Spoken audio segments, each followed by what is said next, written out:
ఉన్నాయండి. ఉపనిషత్తు లోకానికంతా బోధించే రహస్యాలవి, మామూలు విషయాలు కావు.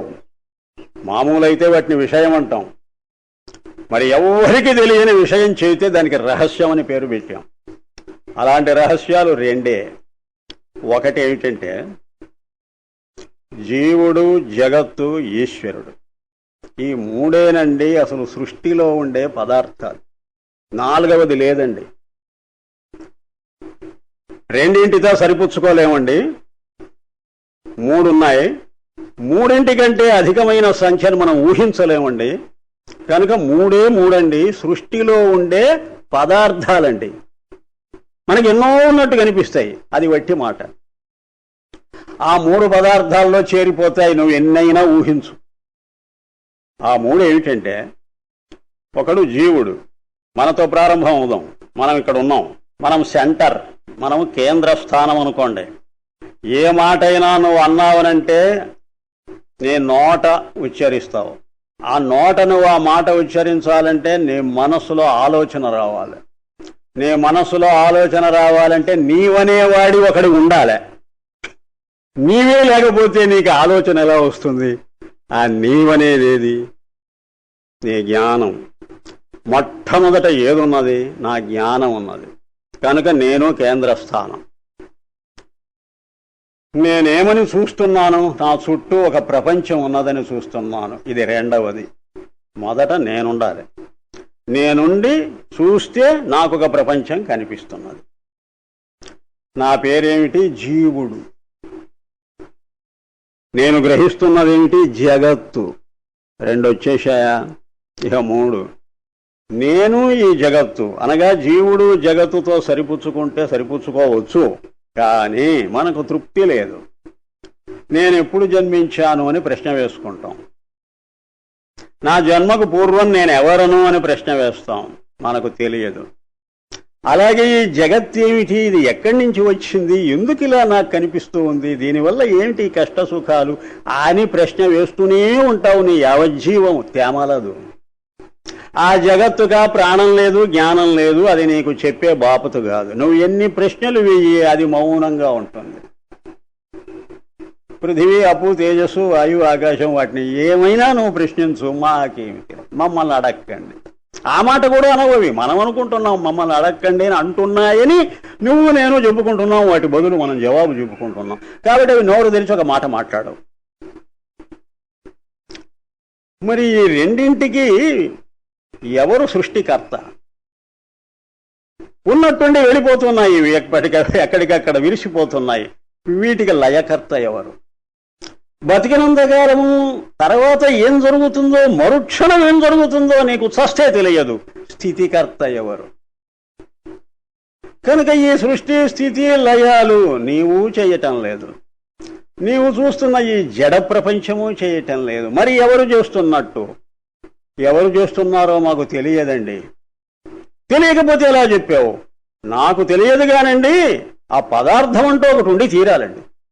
ఆ పదార్థం లేకపోతే ఇవి జరగవండి. కనుక మేము చెబుతున్నాం వినండి, తప్పకుండా ఒక పదార్థం ఉంటుంది. మేము తెలుసుకోవటమా తెలుసుకోకపోవటమా అది వేరే విషయం.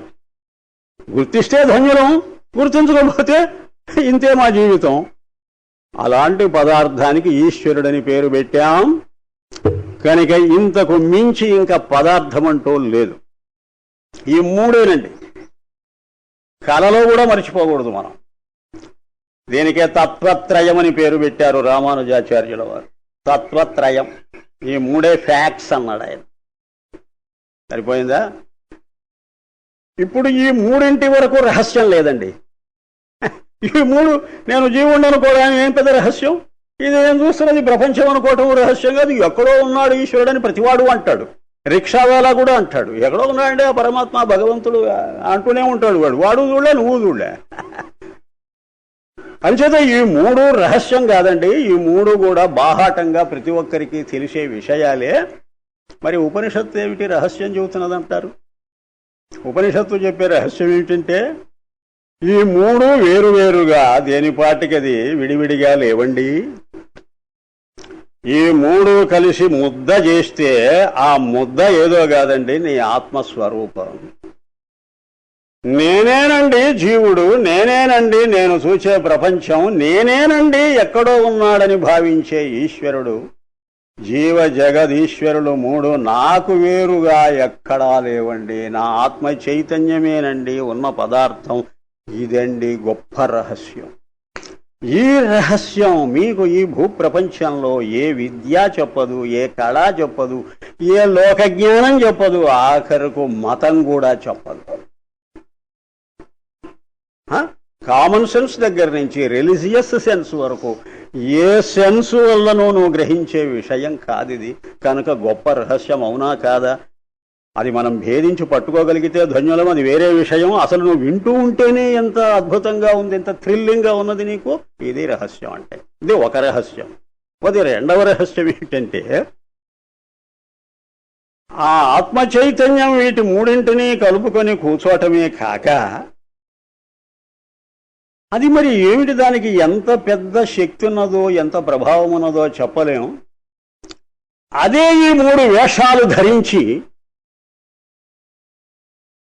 మన ఎదుట ప్రపంచంగా మారిపోయి మన శరీరంలో ఒక జీవుడుగా లోపల ప్రవేశించి ఎక్కడో ఉన్నారనుకున్నటువంటి ఈశ్వరుడి వేషం కూడా అదే వేసుకొని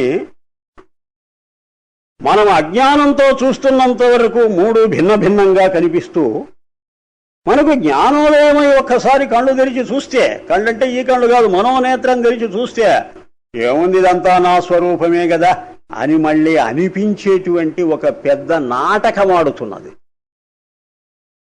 ఇది రెండవ రహస్యం.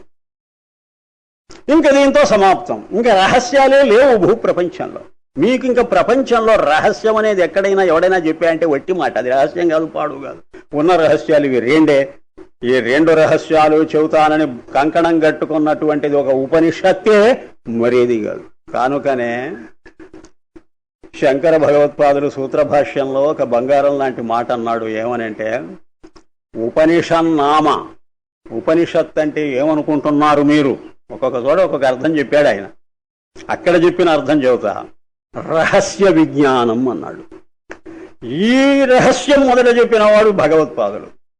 ఉపనిషత్తు రహస్యమని చెప్పినవాడు భగవత్పాదులు. రహస్య విజ్ఞానం, ఒక గొప్ప రహస్యాన్ని గురించి మనకు బయటపెట్టేటువంటి విజ్ఞానం ఏదో అదండి ఉపనిషత్తు అంటే ఏమనుకుంటున్నారో మీరు అని ఆయన బ్రహ్మాండంగా ప్రశంసించాడు. కనుక ఇది ఉపనిషత్తులో ఉండే గుణం. పరిమాణం వల్ల రాదు ఉపనిషత్తుకు ప్రఖ్యాతి, దాని గుణం వల్లనే వస్తుంది. దాని గుణం ఈ రెండు రహస్యాలు లోకానికి బోధించటమే. సరే, మంచిదే. కానీ ఇప్పుడు మనం కూర్చున్న కొమ్మ మనమే కొట్టు